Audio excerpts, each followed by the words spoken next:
Hello everyone, welcome to my channel Biologa Shuzma and I am your tutor Uzma here. So today in this video we will study the master regulator of cell cycle. So which all those protein which regulate the different stages of cell cycle. ठीक है, तो हम यहाँ पे वही देखेंगे कि कौन से प्रोटीन हैं जो रेगुलेट करते हैं सेल साइकिल को. फाइन.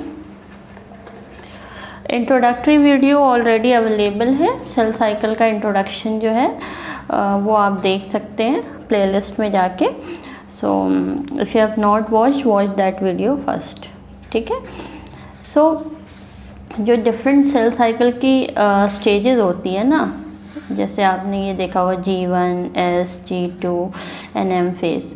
सो एक स्टेज से दूसरे स्टेज तक जाने के लिए कुछ there are certain group of protein which helps in this progression of different cell cycle stages, right. So यहाँ पे जो मेजर प्रोटीन हैं उन्हें हम एक कॉमन टर्म्स से बोलते हैं प्रोटीन काइनेजेस. ठीक है, ये एक काइनेज फैमिली है प्रोटीन की जो कि सेल साइकिल स्टेजेस को रेगुलेट करती है. तो ये जो प्रोटीन काइनेजेस हैं they consist of two sub unit, right. They have two different sub units. ठीक है, one sub unit is called as cyclin, right. Cyclin is basically a regulatory sub unit. ठीक है, ये मोस्टली जो होती है अपने दूसरे सब यूनिट को रेगुलेट करती है by different mechanism. The other सब unit of protein kinase is CDK. ठीक है, तो फुल फॉर्म है इसका साइक्लिन डिपेंडेंट काइनेजेस. ठीक है, सो इनका जो फंक्शन होता है वो साइक्लिन पे डिपेंड होता है. साइक्लिन इससे एक्टिवेट या डीएक्टिवेट करता है, बट मेजर फंक्शन जो है ये यही शो करते हैं CDK, इसीलिए ये कैटालिटिक सब यूनिट होते हैं. ठीक है. So in this video what we will see कि जो ये okay, first let me tell you this one. So ये जो साइक्लिन है प्लस CDK ये एक पूरा कॉम्प्लेक्स बनाते हैं. ठीक है, और यही फिर जो है as a protein kinase work करते हैं. फाइन.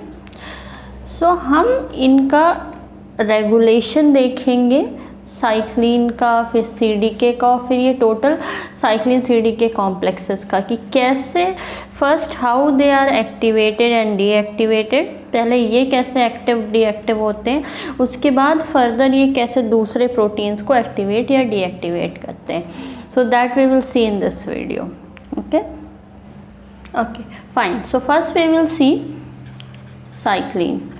तो साइक्लिन का नाम इसलिए पड़ा है क्योंकि ये इसका एक स्टेज में ये सिंथेसाइज होता है और दूसरे स्टेज तक जाके ये डिग्रेड हो जाता है. तो इसकी एक साइकिल चलती है सिंथेसिस और डिग्रेडेशन की. सपोज़ कीजिए ये G1 है, G1 में कोई साइक्लिन बना तो ये S फेज तक जाते जाते डिग्रेड हो जाएगा. ठीक है, यहाँ इसकी सिंथेसिस हुई और यहाँ तक आके डिग्रेड हो जाएगा. तो हर एक स्टेज का अपना साइक्लिन होता है. ठीक है, साइक्लिन को नॉर्मली हम अल्फ़ाबेट से डिनोट करते हैं. ठीक है, डिनोटेड बाय अल्फ़ाबेट्स. तो वो पूरी एक table I will show you, like cyclin A, cyclin D, all those. Her stage की अपनी एक साइक्लिन होती है, तो उसको AD अल्फ़ाबेट से डिनोट किया जाता है. तो इस साइक्लिन का सिंथेसिस और डिग्रेडेशन चलता रहता है. तो डिग्रेडेशन जो होता है, इसको डिग्रेड करने के लिए अगेन एक ग्रुप ऑफ प्रोटीन होता है जो कि जिसे हम कहते हैं यूबीक्यूटिन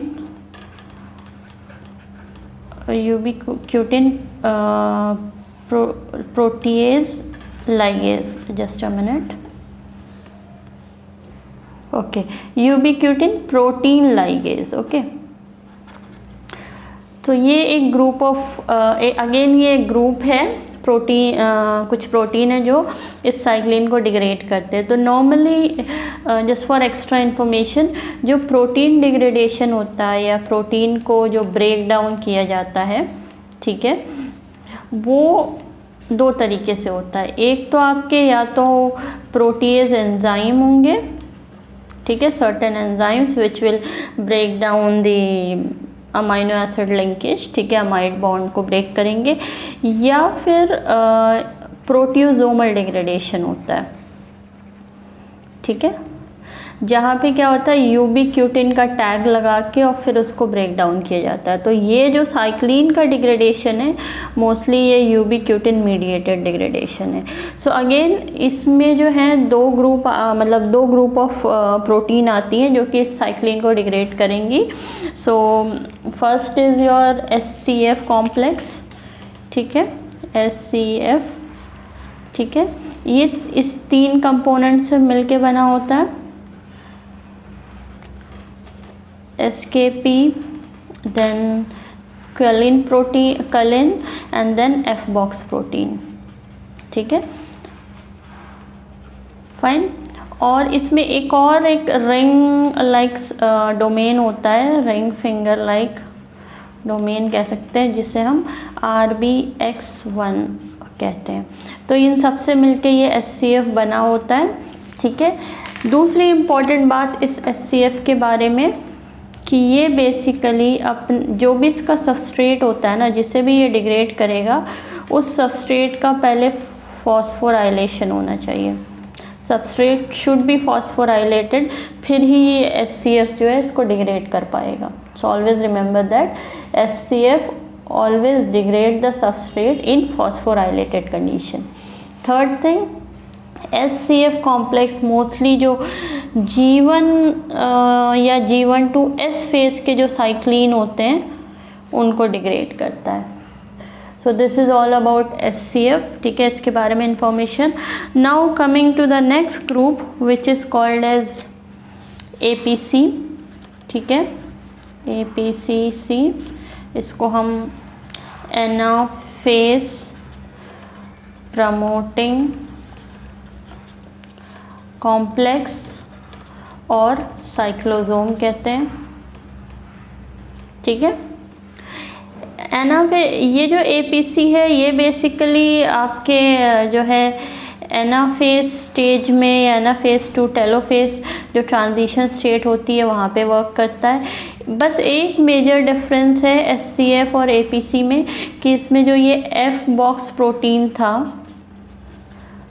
जो कि आपके SCF में था वो यहाँ पे एब्सेंट होता है, ठीक है। दूसरी इम्पॉर्टेंट बात आपको ये याद रखनी है APC के बारे में कि APC पहले खुद फॉस्फोराइलेट होता है। SCF जो होता है आपका, एक मिनट, ओके, जो आपका SCF था, I hope you can see, okay, SCF जो था वो पहले उसका सबस्ट्रेट जो था वो फॉस्फोराइलेट होता था, उसके बाद ये इसको डिग्रेड करता था, ठीक है।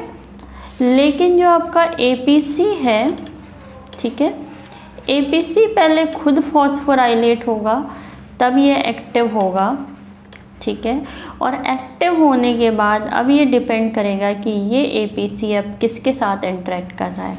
अगर तो ये ABC आपका late me show you first, okay, अगर आपका ये APC CDC20 के साथ इंटरेक्ट कर रहा है तो it will work in anaphase stage, ठीक है। ये जो है अपना फंक्शन जो है एनाफेज स्टेज में दिखाएगा और वहाँ पे क्या करेगा, जो भी क्रोमोसोम को जो सेग्रीगेट करने वाले जो प्रोटीन्स थे ना, मतलब जो सेग्रीगेट करने नहीं दे रहे थे उन सब का डिग्रेडेशन करवा देगा, ठीक है। क्योंकि what we need in during anaphase कि क्रोमोसोम आपके सेपरेट होके दोनों पोल्स की तरफ चले जाएं, तो वहाँ पे क्या करेगा, ये सिक्योरिन प्रोटीन जो है उनका डिग्रेडेशन करवा देगा, ठीक है। और जो B टाइप साइक्लिन है जो कि MCDKs वगैरह है, that all we will see, ठीक है, उन सब का डिग्रेडेशन करवा देगा। तो बस ये याद रखिएगा कि APC का इंटरेक्शन किसके साथ हो रहा है। अगर CDC20 के साथ हो रहा है तो it will work in anaphase stage, और वहाँ पे जो है सिक्योरिन का डिग्रेडेशन होगा।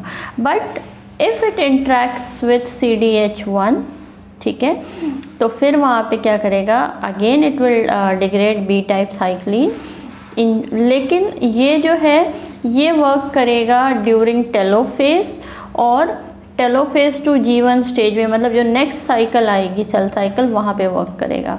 तो वहाँ पे क्या करेगा, बी टाइप साइक्लिन को डिग्रेड करेगा, फिर जेमिनिन इज़ वन प्रोटीन उसको डिग्रेड करेगा। और सिंस वी नो कि G1 में जो होता है जितने भी रेप्लिकेटिंग एंजाइम है, हेलिकेजेस वगैरह हैं, उन सबका लोड करवाया जाता है, तो उसमें ये हेल्प करेगा, ठीक है। So it allow loading of replicating helicases on DNA replication origin. So this is all about cyclin. Now we will see कि इस सेल साइकिल रेगुलेटर का जो दूसरा पार्ट है वो है आपका CDK, ठीक है। तो CDK का रेगुलेशन कैसे होता है, तो CDK का जो रेगुलेशन होता है इट इज़ बाय फॉस्फोराइलेशन और डीफॉस्फोराइलेशन, ठीक है। ये सारी चीज़ें आपको why I am telling because when you will study different cell cycle stages, जब आप डिफरेंट सेल साइकिल स्टेज पढ़ेंगे G1 to S फेस में कैसे जाता है, S to G2 में, तो वहाँ पे ये सारी चीज़ें आएंगी। So during that time you won't feel any confusion. तो यहाँ पे आपको अगर समझ आ गया तो आसानी रहेगी आपको। तो CDK का जो रेगुलेशन होता है it is by phosphorylation and dephosphorylation, ठीक है। साइक्लिन का रेगुलेशन जो होता है बाय यूबिक्यूटिन लाइगेज के थ्रू होता है, जिसमें SCF और APC आते हैं। CDK का regulation bye phosphorylation and dephosphorylation. तो ये जो फॉस्फोराइलेशन या डीफॉस्फोराइलेशन होता है वो दो तरीके से होता है। First is your activating phosphate, ठीक है। अगर आपके CDK के कुछ ऐसे रेसिड्यूज हैं, फॉर एग्जांपल थ्रियोनिन है, राइट, आई थिंक थ्रियोनिन 141 और exactly I don't remember right now, but remember threonine के पोजीशन पे अगर इसका फॉस्फोराइलेशन हो जाए तो ये CDK को एक्टिवेट कर देगा, ठीक है। सपोज कीजिए ये आपका ये CDK का एक्टिव साइट है, this is your active site, ठीक है। इसके एक्टिव साइट में अगर थ्रियोनिन पे फॉस्फोराइलेशन हो जाए तो ये इस फॉस्फोराइलेशन को हम एक्टिवेटिंग फॉस्फेट कहेंगे या एक्टिवेटिंग फॉस्फोराइलेशन कहेंगे, और ये CDK को एक्टिवेट कर देगा। और ये जो फॉस्फोराइलेशन होता है it is done by enzyme CAC, CDK activating kinase. तो ये आप याद रखिएगा because when you will study G2 to M phase transition, उस टाइम पे CAC का रोल आपको समझ आ जाएगा। The next part is your inhibiting phosphate, inhibiting phosphorylation, ठीक है। यहाँ पे क्या होता है, सपोज कीजिए अगर टायरोसिन के 15th पोजीशन पे, tyrosine is denoted by Y, इस पे अगर फॉस्फोराइलेशन हो जाए तो ये CDK को इनहिबिट कर देगा, ठीक है। और ये इनहिबिटरी फॉस्फोराइलेशन कौन करवाता है, V1 काइनेज, ठीक है। Always remember this. अगेन इसका रोल आप G2 to M phase transition में पढ़ेंगे, ठीक है, ये करवाता है। और अगर सपोज कीजिए हम चाहते हैं कि इस इनहिबिटरी फॉस्फेट को रिमूव किया जाए, because at some point we want CDK to be activated, तो हमें इस इनहिबिटरी फॉस्फेट को रिमूव करना होगा। तो वहाँ पे जो रिमूव करने वाला एक एंजाइम है जिसको बोलते हैं CDC25, जो कि एज ए फॉस्फेटेज काम करता है। तो जो फॉस्फेट को लगाता है उसे हम काइनेजेस कहते हैं, जो फॉस्फोराइलेशन करवाता है, और जो फॉस्फेट को रिमूव करवाता है उसे हम फॉस्फेटेज कहते हैं, ठीक है। तो यहाँ पे CDC25 जो है आपका, वो जो है आपके इनहिबिटरी फॉस्फेट को रिमूव करता है। तो ये तो CDK का रेगुलेशन हो गया। अपार्ट फ्रॉम दैट कुछ ऐसे भी कॉम्प्लेक्सेस होते हैं जिसको हम बोलते हैं CKI, ठीक है। CDK इनहिबिटर्स होते हैं ये, ठीक है। तो ये जो होते हैं मोस्टली क्या करते हैं आपके, late me show you, okay CDK inhibitors CKI। तो नॉर्मली क्या होता है, जो आपने अभी फॉस्फोराइलेशन डीफॉस्फोराइलेशन पढ़ा था, वो या तो पर्टिकुलरली CDK के एक्टिव साइट पे होगा, या फिर आपने साइक्लिन वाला कॉन्सेप्ट पढ़ा था वो सिर्फ साइक्लिन के साथ होगा। लेकिन ये जो CDK इनहिबिटर्स हैं, ठीक है, ये पूरे कॉम्प्लेक्स के साथ बाइंड करते हैं। साइक्लिन CDK का जब कॉम्प्लेक्स बनता है उससे बाइंड करेंगे। तो आपने अगर किप्स सब फैमिलीज पढ़ी होंगी, P27 I think there are many inhibitors, okay, ये आपके इनहिबिटर्स हैं P27, P57, INK4, RB, ये सारे क्या करते हैं, साइक्लिन CDK कॉम्प्लेक्सेस से बाइंड करते हैं। So this is all about the master regulator of cell cycle, ठीक है, cyclin and CDK। So let me show you some of the what all different cyclins and CDKs। so ये आपको chart याद होना चाहिए। तो ये मोस्टली जो मेटाजोन्स हैं उनका दिया हुआ है, कुछ आपके व्हाट टू से ईस्ट के दिए हुए हैं, सैक्रोमाइसीस के भी दिए हुए हैं, तो वो आप देख लीजिएगा बुक में से, ठीक है। तो ये डिफरेंट, जैसे CDK है, CDK1, तो इसके साथ कौन से साइक्लिन बाइंड करते हैं, cyclin A, cyclin B। Mostly ये माइटोसिस में काम करते हैं, M फेस में, तो इसीलिए इसे MCDK कहते हैं, जनरल नेम। तो जब भी MCDK की बात आएगी वहाँ पे cyclin A, cyclin B and CDK1 होगा।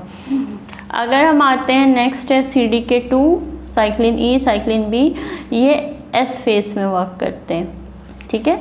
सो या तो ये SCDK होंगे, या फिर ये G1 से S फेस जो ट्रांजिशन हो रहा होगा उस वक्त ये काम करेंगे। नेक्स्ट इज़ योर CDK4, जो कि साइक्लिन D के साथ वर्क करता है, ये G1 फेस में वर्क करते हैं, इसे G1 CDK कहते हैं। Then CDK6 and cyclin D, ये भी G1 में काम करते हैं। तो ये एक चार्ट है, आप याद रखिएगा। एंड ऑलवेज रिमेंबर कि साइक्लिन जो होता है इसका लेवल इंक्रीज डिक्रीज होता है, मतलब एक स्टेज में ये सिंथेसाइज होगा, दूसरे में डिग्रेड हो जाएगा। But CDKs are mostly constant, ठीक है, वो हर स्टेज में उसके अपने प्रेजेंट रहते हैं। So this is all about cyclin CDK complex. So in the next video we will see how different cell stages are regulated. So thank you so much.